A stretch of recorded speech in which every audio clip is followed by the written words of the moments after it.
what's going on, everyone? It's Jeff at Lockdown Security, www.lockdownsecurity.ca, and today I am making a video on a common question that we get at Lockdown Security, which is, which anti-theft system should I choose for my vehicle? Now, with the rash of car thefts and the epidemic of car thefts that's been going on in Canada, this is a common question. We usually get this question at least 2 or 3 times a day from our clientele. So I figured a quick YouTube video to kind of go through the basic differences in the anti-theft systems that we carry. So you're going to see here on the screen, I've got my website screenshot video here. I'm just going to expand upon that so you can see a little bit more.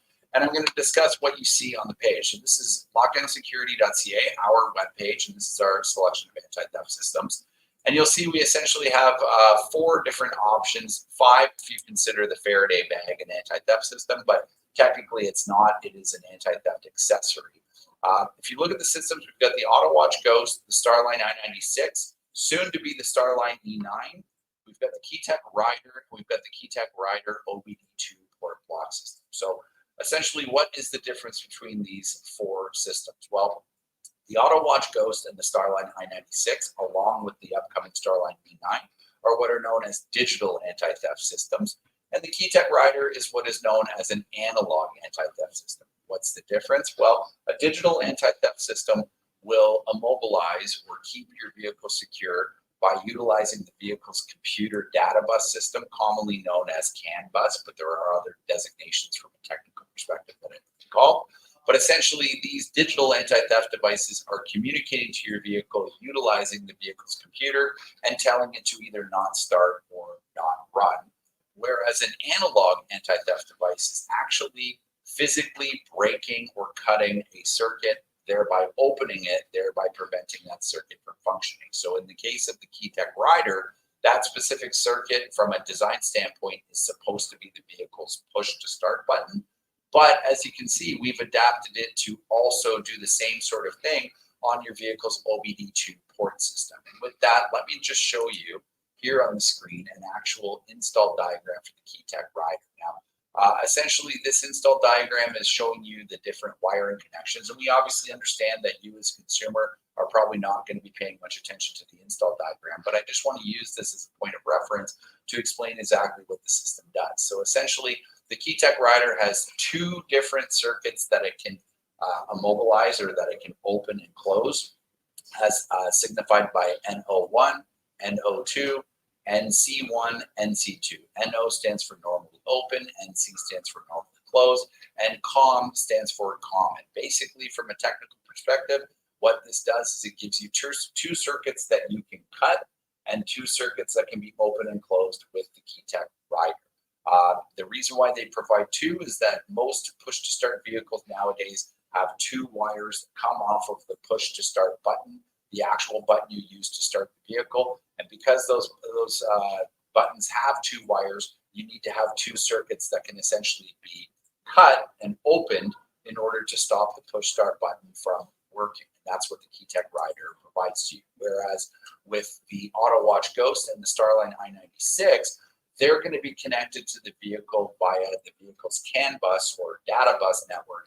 And essentially, instead of cutting the circuit and stopping the vehicle from starting, they're actually sending instructions to the vehicle, instructing it not to start. Now, that would be in the case if you had the Autowatch GHOST or the Starline i96 hooked up as only a CAN bus block device. They also give the capability of having the analog blocking capability, which means having a secondary block relay that actually physically opens and closes and cuts a circuit in the vehicle. Now, I know that that's quite technical, but essentially that's the difference between a digital anti-theft and an analog anti-theft. A digital anti-theft sends commands to stop the vehicle from doing something. An analog anti-theft device essentially has to have wires that are cut and broken and reconnected to arm and disarm the system. Now, with that being said, there are a couple of other key differences between digital and analog anti-theft systems. And some of those key differences are going to surrounding the way that you arm and disarm the system. So essentially all of these anti-theft devices, whether it's the GHOST, the i96, the E9, the KEETEC Rider, they're all passively armed. What does that mean? That means that essentially the user of the vehicle does not have to do anything other than shut the vehicle off in order for these kits to arm. That's fantastic because you can never forget to arm your anti-theft system, which is definitely valuable in keeping your vehicle safe. The way that they disarm is where these systems have the biggest differences. So if you were to look to the KEETEC Rider, for example, you'll see there's a picture of a key fob. This is the actual Rider device here. It's very small. The key fob is a Bluetooth key fob that essentially is sensed by the Rider hardware in terms of the proximity of the key fob to the vehicle. So what does that mean? That means that when you walk up a certain distance to the vehicle or within a certain distance of the vehicle, the system, the KEETEC Rider, senses this key fob and it disarms, thereby allowing you to start the vehicle. If this key fob is not present, then it will not disarm and it will not allow you to start the vehicle. Now, some of you may notice that there is a button on the key fob. That button is there for programming purposes and for putting the unit into and out of service mode, but it does not have any bearing on arming or disarming the system. This key fob is completely passive. And that's pretty much the same thing with regards to the Starline i96 and can be the same thing with the Autowatch GHOST. But let me get into the differences with the digital anti-theft devices. So the digital anti-theft devices essentially give you three different ways of disarming the system. What are those three ways? The first way is a secure PIN code that you enter through factory buttons on your dash, steering wheel, or somewhere else on the dash of the vehicle. But what do I mean by that? I mean that there is a PIN code, aka a number sequence that is programmed. And the way that you enter that sequence in order to disarm the system is by pushing whichever button has been configured to represent that number. That's programmed at the time of install, but you are given as a user the instructions on how to program your own unique PIN code. So the dealer, aka us lockdown security, do not know what your PIN code is. That's the first way, secure PIN code, and that's only available on the digital anti-theft devices. That is not available on something like the KEETEC Rider.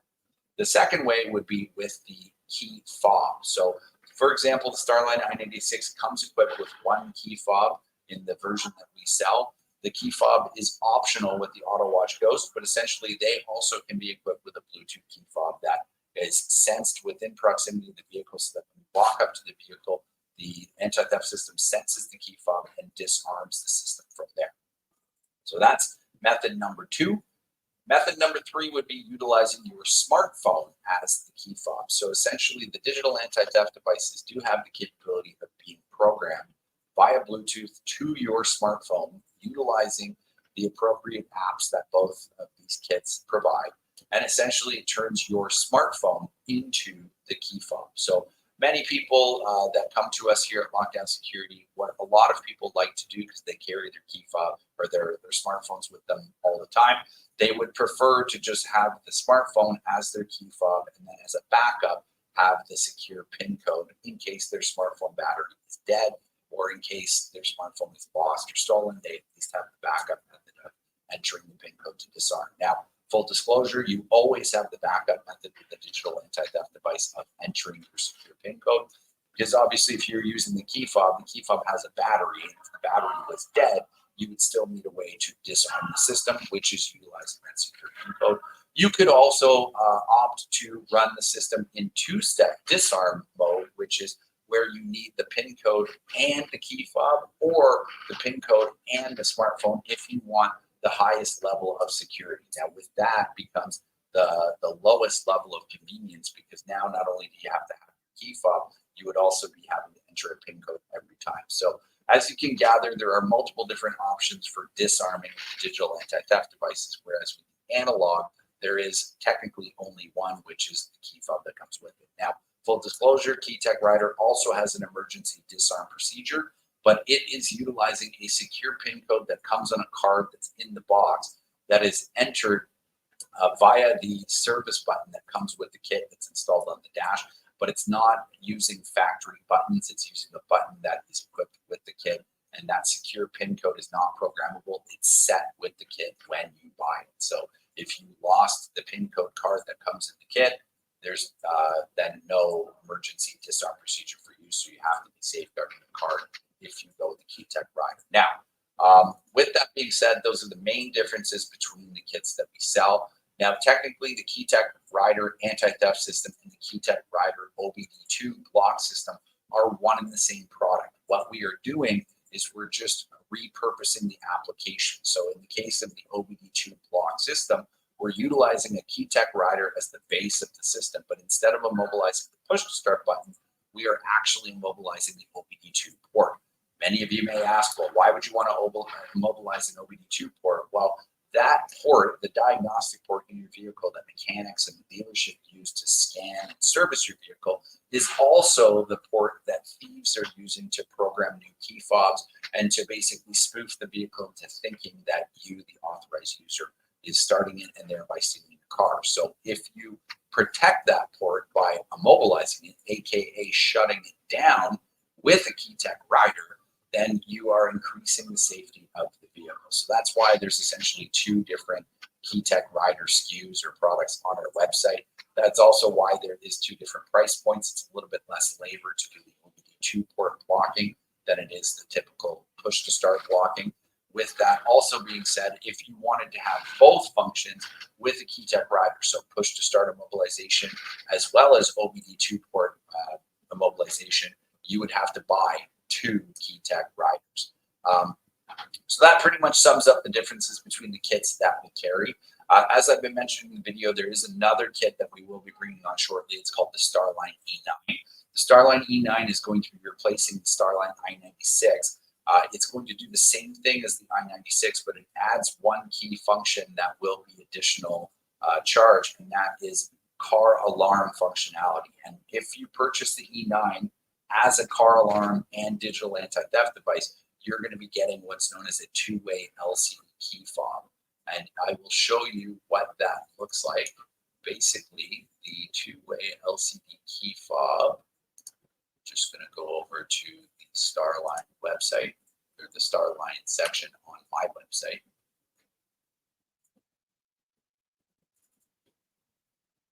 So you can see it in this image right here. Let me just make the screen a little bit bigger. So in this picture that you're seeing on the screen, this is the Starline two-way LCD key fob. Now, this will be an additional cost system. This will be a system that comes with the two-way LCD key fob as the method of arming and disarming, but it will also include features such as car alarm, which is going to give you protection if somebody breaks the window, opens the door, opens the hood, opens the trunk, and essentially sounds a siren and prevents the vehicle from being stolen outright. So I know there's quite a lot to digest in this video. With that being said, if you have any questions, you can always reach out to us here on YouTube by sending us a comment or a message. Feel free to reach out to us at sales@lockdownsecurity.ca on our email. You can always call us 1-866-824-4118 or visit us on the web, lockdownsecurity.ca. This has been a huge problem in Toronto and all the major cities in Canada, and that huge problem is car theft. As you'll see along the bottom of the screen, don't be a victim. Keep your car secure. We have the technology and the systems to keep your vehicle yours and in your driveway. Please, if you like this video, hit the like button. If you could, subscribe to our YouTube channel. It goes a long way to help us make more videos like this in the future.